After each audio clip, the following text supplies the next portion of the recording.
ተደብቀን በሰራነው ኃጢአት በግልጽ እየተቀጣ ነው። ውዴ እኔ አሁንስ በጣም እየፈራሁ ነው። አይዞሽ፣ ፖሊሶቹ ወደ እኔ ከመምጣታቸው በፊት እኔ ወደ ፖሊሶቹ እሄዳለሁ። ይሄ ነገር ሲፈጸም እኮ እኔም እዛው ነበርኩኝ። አደጋ እኮ ነው። አውቄ የሚሆን ሳላውቀው አንድ ምስኪን ልጅ አባት አልባ አድርጌያለሁ። እንዴ ለይኩን ራስን ስትቀጣና ስትጎዳ እኮ ነው የከረምከው። እኔም አንድ እውነት ልንገርሽ፣ የአባቴን ገዳይ እስካላገኘው ድረስ ማንንም ሰው አልተውም። ናሆምን ማሰቃየት ግን ይጸጽታል እንዳትረሳ። ሄሎ ኤርሚያስ፣ የት እንደምንገናኝ ብቻ ንገሪ።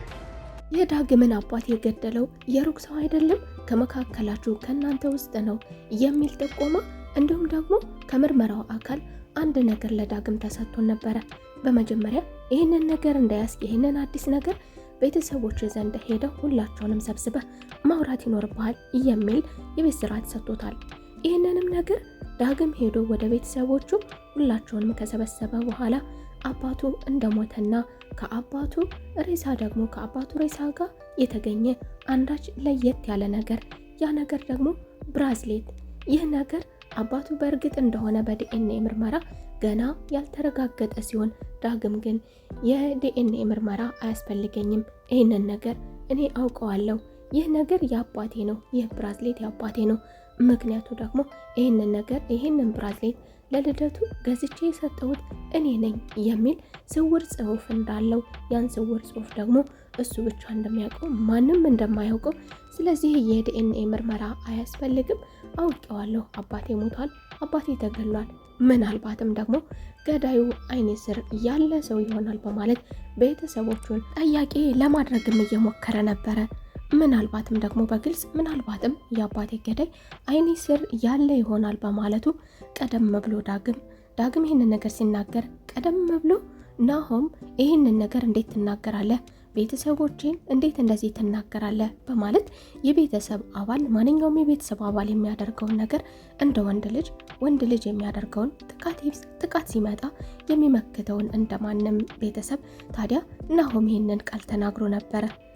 ታዲያ ወደ ምርመራውን ቦታ እንደተመለሰ ትፈልጋለህ በጥብቅ ቤተሰቦችን ካናገርክ በኋላ እንድትመጣ ተብሎ ነበረና ቤተሰቦቹን ካናገረ በኋላ ወደ ፖሊስ ጣቢያ በድጋሚ አምርቶ ነበረ።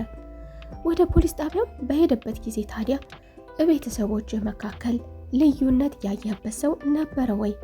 አንድ ነገር ይህንን ነገር መጀመሪያ ሙያችን ላንተ እንድንሰጥ አይፈቅድልንም፣ ነገር ግን እኔ ይህንን ነገር ለምን እንደሰጠው ገብቶሃል፣ ለምን እንደሰጠው አውቀዋል በማለት መርማሪውም ጠይቆን ነበር። እሱ ግን አረ በፍጹም ለምን ሰጠኝ አላወቅኩትም ያለ ቢሆንም ነገር ግን ደግሞ እኔ ይህንን የሰጠው ይህንን ነገር አውጥተህ ለቤተሰቦች ስታሳያቸው ለየት ያለ አክት ያሳየ ሰው ካለ ንገረኝ፣ ይህ ነገር የአባትህን ገዳይ ለማወቅ ምናልባትም ከቤተሰቦቹ መካከል ከሆነ ለየት ያለ አክት ታይበታለህ፣ ለዛ ነበር የሰጠው፣ አሁን አስታውሰ ንገረኝ በማለት መርማሪው ዳግምን አፋጦ ይዞት ነበረ። ሰላም ጤና ይስጥልኝ ውድና የተከበራችሁ የቻናል ቤተሰቦች እንደምን አላችሁ? ሁላችሁም በያላችሁበት የዓለም ዳርቻ ሰላማችሁ ብዝት ይበልልኝ።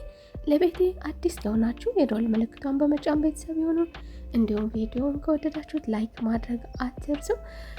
ሀሳብ አስተያየት ኮሜንት ስር ማስቀመጥ ትችላላችሁ እያልኩኝ ቀጣይ ክፍል ኑሐሚን ይህንን ነገር በቤተሰቦቹ መካከል ሲናገር ኤሚ የተለየ አክት ነበረባት። ኤሚ እየተከታተለች የነበረው የእናቷን አክት ነበረ። ምክንያቱ ደግሞ እናቴ ነጻ ትሆንልኝ ይሆን ወይስ አድርጋው ይሆን? እናቴ ከተቁነጠነጠች እውነትም አባቴና እሷ ወንጀለኛ ናቸው ማለት ነው። አይ ቤተሰቦች ናቸው የገደሉት የሚል ደግሞ ሌላ ማረጋገጫ አላት ኤሚ። ምክንያቱ ደግሞ ይህንን ነገር ከተናገረ በኋላ ኤርሚያስ የተናገረው ነገር በሙሉ እውነት ሆኖ ወደ ቤት መጥቷል። ስለዚህ የኔ ቤተሰቦች ገዳይ አይደሉም ብዬ አላስብም። ኤርሚያስ እኮ ቤተሰቦች ገለው በእናንተ ቤት ጀርባ ቀብረውታል ካለ በኋላ በምርመራ ደግሞ በተካሄዱ ምርመራ ደግሞ እውነት ሆኖ የተገደለ ሰው ኖሮ ከቤታችን ጀርባ የተቀበረ ሰው አለ። ያ ማለት እንግዲህ እናንተ ናችሁ ማለት ነው በማለት እናቷን ለብቻዋ የክፍተት ቦታ ስታገኝ ታዲያ እናቷንም እባክሽ እናቴ እውነታው አሁን እንኳን ፊት ለፊት አፍጦ ከመጣ በኋላ ለመሸሽ ለመደበቅ አትሞክሪ ንገሪኝ በማለት እናቷንም አፋጣ ይዛን ነበረ። ነገር ግን ወይዘሮ ዝናሽ ደግሞ ምንድነው የምትይኝ በማለት ነገሮችን አግበስብሳ እንዲሁም ሰላም እየነሳት እየተረበሸችም ቢሆን አግበስብሳ አልፈዋለች። ታዲያ ዳግምም ከቤተሰቦች መካከል ልዩነት ያየህበት የተለየ አክት ያየህበትን ሰው ንገረኝ፣ ጠቁመኝ በማለት በተደጋጋሚ ጠበቅ አድርጎ ሲይዘው አይ አላየሁም ነበረ ያለው። ነገር ግን ደግሞ በሂደት አንድ ሰው መልሶልኛል አንድ መልስ። ይህ ሰው ደግሞ እንግዲህ ከቤተሰቦች የተለየ ነገር ከዚህ በፊትም ከአባትህ ጋር የተለየ አክት የነበረው ሰው አለ ወይ? አባትህና እናትህ እንዴት ነበሩ ሲሉትም እናቴን በፍጹም በዚህ አልጠረጥራትም ብሏል። ነገር ግን ደግሞ በዚህ ነገር ውስጥ ግን ደግሞ ወንድሜ አባቴን አይወደውም ነበር። ወንድሜ አባቴ ወደዚህ ቤት ከመጣ በኋላ ወንድሜ ትልቅ ጥላቻ ይታይበት ነበረ በማለት ቃሉንም ሰጥቷል። በሌላ በኩል ደግሞ ናሆም ዳግም ያን ቃል ሲናገር እንደዛ በመመለሱ ምናልባትም ደግሞ መርማሪው እንዴት እንደዚህ ሊለው ይችላል? እንዴት ከቤተሰቦች አባትህን የሚጠላው ሰው ነበር ወይ የሚል ጥያቄ ያቀርብለታል። እንግዲህ እኔ ነበርኩ አባቱን የምጠላው፣ ምናልባት ነገሩ ወደ እኔ መጣ ይሆን እንዴ እያለ ኑሐሚንን እየጠየቃን ነበረ። ኑሐሚን ተረጋጋ ናሆም፣ ምንድነው የምትለው? የማይሆነውን ነገር እንዴት አንዱን ከአንዱ ጋር የማይሆነውን እንዴት እንደዚህ አድርገህ አገጣጥመህ ታወራለህ? ተው በማለት አረጋግታው ነበረ። ነገር ግን ዳግም ደግሞ ዳብል ጥላቻ ስላለበት የምወዳትን የማፈቅራትንም ልጅ ወስዶብኛል የሚል ጥላቻ ስላለበት ቀደም ብሎ በመመለሱም እንዲሁ ሶስተኛ ደግሞ አባቴ ወደዚህ ቤት ከመጣ ጀምሮ ወደ ቢሮም ቢሆን ወደ ቤታችንም ቢሆን ላይ አልፈልግም እያለው ስለነበረ ታዲያ የአባቴ ጠላት የአባቴ ገዳይ ምናልባት እሱ ሊሆን ይችላል በማለት በሙሉ ልብ ደምድሞ ነበር። ታዲያ ነገሮችን ካየ በኋላ ደግሞ አባቱ ጋር ከተነጋገረ በኋላ ብቻ አረጋጋው፣ ብቻ ጠይቀው ይለዋል። አቶ ላይኩንም ለየት ያለ አክት ይታይበታል። ናሆምም በአንዳንድ ነገሮቹ አቶ ላይኩን በሚናገርበት ጊዜ መለስ እያለ እየታዘበ ነገር ግን ደግሞ አያይ የማይሆን ነገር ምኑን ከምኑ በማለት ብቻ ነገሮችን ለበስበስ አድርጎ በማለፍ እሱም ደግሞ ወንድምህ ነው፣ በዚህ ሰዓት ልታጽናናው ይገባል፣ ብቻ እንዴት በዚህ በሰርግህ ዋዜማ እያለ እንግዲህ አቶ ላይኩን አንዳንድ ነገሮች ሲናገር እሱም ደግሞ ጥላቻን ወደ ጎን አድርጎ ጥላቻና ልዩነትን ወደ ጎን አድርጎ ወደ ቤቱ በመምጣት ወንድሜ ሞቶ ከሆነ አባትህ ላጽናና እፈልጋለሁ በማለት ቀጥታ ወደ ክፍሉ ነበር ያመራው። ነገር ግን ደግሞ ወደ ክፍሉ ሲሄድ ዳግም እሳት ለብሶ ነበር የጠበቀው። የአባቴ ገዳይ አንተ ነህ የሚል በግልጽ። እሱም ደግሞ እንዴት እንደዚህ ትለኛለህ? እኔ ላንተ አዝኜ አባትህ ሞቶብህ ይሆናል አባትህ ገዳይ በሚለው ነገር እኔ አንተን ላጽናና መጥቼ ጭራሽ አንተ የአባቴ ገዳይ ትለኛለህ በማለት ሁለታቸውም ተደባድበዋል።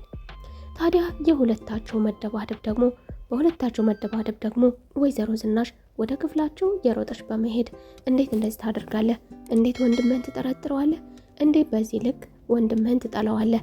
የማይሆን ነገር። ወይዘሮ ዝናሽ ከልቧ ተበሳጭታ እንዲሁ ደግሞ ስህተት የሰራውንም ዳግምንም በጥፊ እንዲረጋጋ ልጆቿን መቅጣት ባለባት ነገር ሁለታቸውንም እንዲረጋጉ የእናት ቅጣት ከሰጠች በኋላ ዳግምንም አረጋግታ እንዴት እንደዚህ ታደርጋለህ? እንዴት እንደዚህ ትላለህ? እሱም ደግሞ ማየ ማንም የለኝም በማለት እንግዲህ ከእናቱ ጋር እናቱን ሲያያት የእናቱን እቅፍ ሲያይ ደግሞ ብቸኛ እንደሆነ የሚወደውን አባት ስላጣ ስለሆነ እንደዚህ የሚሆነው አንቺ እንኳን አለው በኝ በማለት እንግዲህ በእቅፏ ሲሆን ረጋ ያለ ይመስላል። ላይኩንም ወደ ቤቱ ሲመለስ በተፈጠረው ነገር ቤታቸው እየታመሰ በነበረው ነገር ወይዘሮ ዝናሽ ሳሎን ላይ ወዲያ ወዲህ እያለች እየተዘዋወረች ቤተሰቧ ጋር በተነሳው ብጥብጥ እየተበሳጨች እያዘነች እንዲሁም ደግሞ እነሱ ባደረጉን ነገር ልጆቻቸው እንደዚህ መበጣበጣቸው እየረበሻት ወዲያ ወዲህ እያለች ጋሽ ላይኩን ደረሱ። ታዲያ አቶ ላይኩንም ደግሞ ምንድነው ምን ተፈጥሮ ነው እያላ ቢሆንም ልጆቼ ሊጋደሉ ነበረ እሳት በለው በማለት እንግዲህ ናሆምን ተጠያቂ እንዳደረገ ዳግም በአባቱ ሞትና የአባቱ ገዳይ ናሆምን እንዳደረገ እንግዲህ ተናግራ ደግሞ እሱም በቃ ከህሊና የጸጸት ላርፍ አልቻልኩ፣ እንዲያውም በመንገዴ ስመጣ እጄን ልሰጥ ምንም አልቀረኝም ነበር ይላል አቶ ላይኩን።